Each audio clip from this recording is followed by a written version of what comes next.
Hello everyone, কেমন আছেন সবাই? আশা করি সবাই ভালো আছেন। আমরাও আলহামদুলিল্লাহ ভালো আছি। তো এখানে মিল্কের থেকে সর জমিয়ে রেখেছিলাম, সেগুলো বের করে নিয়েছি। তো মাংস বের করে নিয়েছি, মাংসগুলোর মধ্যে দুটা ভাগ করে নিয়েছি, যেগুলো সলিড মাংস। তো ওইগুলো দিয়ে আচার করব মাংসর। আর এই তো এগুলা দিয়ে ঘি তুলবো। আর এই তো এই মাংসগুলা মানে আলাদা করে ওই মাংসগুলো এখন রান্না করব। 4 পিস মাছ ছিল, সেটাও বের করে নিয়েছি, মানে ফ্রিজ একদমই ফাঁকা করে ফেলেছি। কারণ একদমই কালকে থেকে কারেন্ট নেই, আর কারেন্ট না থাকায় ফ্রিজের মধ্যে যা কিছু ছিল সব কিছুর মধ্যে একদমই মানে বরফ গলে পানি জমে গিয়েছে। আর ওই জন্যই মানে সব কিছু বের করে এখানে ঘি বানাচ্ছি। আর মাংসের যেহেতু আচার করব, আচারের জন্য কিছু মশলা বের করে নিয়েছি, এগুলো এখন আচারের জন্য মানে ভেজে নিতে হবে। তো এখন আর সেই রেসিপিটা আজকের ভিডিওতে শেয়ার করব না, ইনশাআল্লাহ কালকের ভিডিওতে অবশ্যই শেয়ার করব। আর এই তো ঘিও কিন্তু হয়ে যাচ্ছে প্রায়। তো ঘি তুলতে আরও এক সমস্যা, মানে কালকে থেকে যেহেতু কারেন্ট নেই, সেখানে মানে ঠান্ডা পানিও ছিল না। আর বাটার তোলার পরে তো একটু ঠান্ডা পানি দিয়ে ধুতে হয়। তো তারপরে অনেকটাই কষ্ট করে তারপরে ওইগুলাই ধুয়ে নিয়েছি। আর যেহেতু মাংস রান্না করব, বাইরে তো অনবরত কালকে থেকে বৃষ্টি চলে গেছে, আর সারাটা দিন ধরে বৃষ্টি চলছে। তো ভাবলাম মাংস রান্না করব, সাথে খিচুড়িও রান্না করি। তো খিচুড়ির মধ্যে সব মানে মশলা দিয়ে তারপরে ঘি যে বানিয়ে রেখেছিলাম, ঘির যেটা অবশিষ্ট অংশ, তো ওটার মধ্যে কিন্তু অনেকটাই ঘি লেগে থাকে। তো ভাবলাম ওটাও খিচুড়ির মধ্যে দিয়ে দেই, ঘির ফ্লেভারটা আসবে।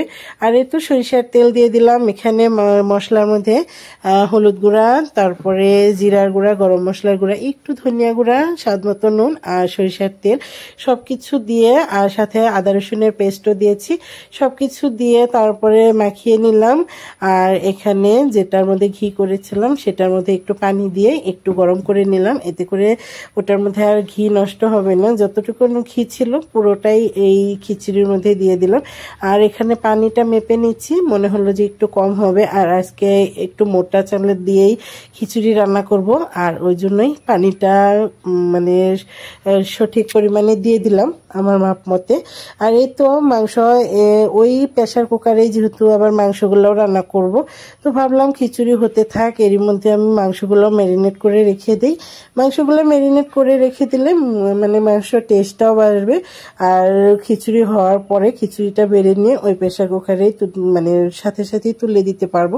এখানে হলুদ গুঁড়া, কাঁচামরিচ, পেঁয়াজ, তারপরে আদা রসুনের পেস্ট দিয়ে, মরিচের গুঁড়া, ধনিয়া গুঁড়া, জিরার গুঁড়া, তারপরে গরম মশলা গুঁড়া সব কিছু দিয়ে একটু সাদা তেল দিয়ে দিব। তেল দিয়ে স্বাদ মতো নুন দিয়ে সব কিছু দিয়ে হাত দিয়ে খুবই সুন্দর করে মাখিয়ে নিব। আর হাত দিয়ে মাখিয়ে খিচুড়ি মানে খিচুড়ি হোক বা মাংসই হোক, এগুলো কিন্তু আমাদের বাড়িতে খুবই সবাই পছন্দ করে। আর দেখুন বাইরে কিন্তু অনেক বৃষ্টি পড়ছে, সারাটা দিন ধরে বৃষ্টি পড়ছে। তো আমি এখন এই মাংসগুলোও মাখিয়ে নিচ্ছি, আর বাইরের নাজারাটা একটু দেখিয়ে দিলাম আপনাদেরকে। তো এখন মানে এটাও মাখিয়ে নেই, মাখিয়ে রেখে দিলে টেস্ট ভালো হবে। আর এখানে সব কিছুই বের করে নিয়েছি, যেহেতু একটার পরে একটা রান্নাবান্না করার জন্য মানে লাগছেই। এই খিচুড়ি, এই মাংসের আচার, এই আবার মাংসের মানে তরকারি, তারপরে হলো মাছ ভাজা, তো সব কিছুর মধ্যেই কিন্তু এই গুঁড়া মশলাগুলো যায়।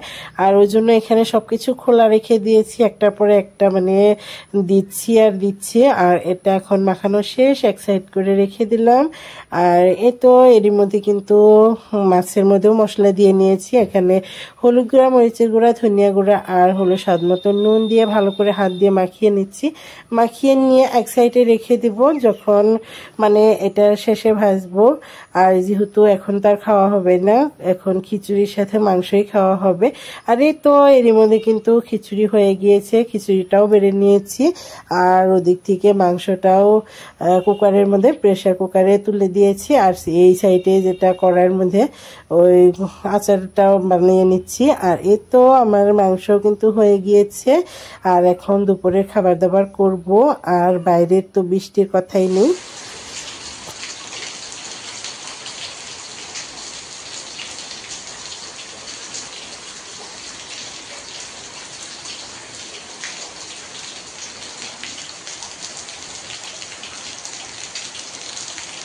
এখন বাজে বিকেল 5টা।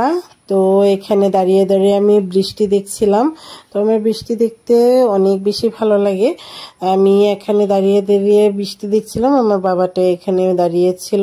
ভাবলাম একটু চা করি, তো চা খেলে ভালো লাগবে।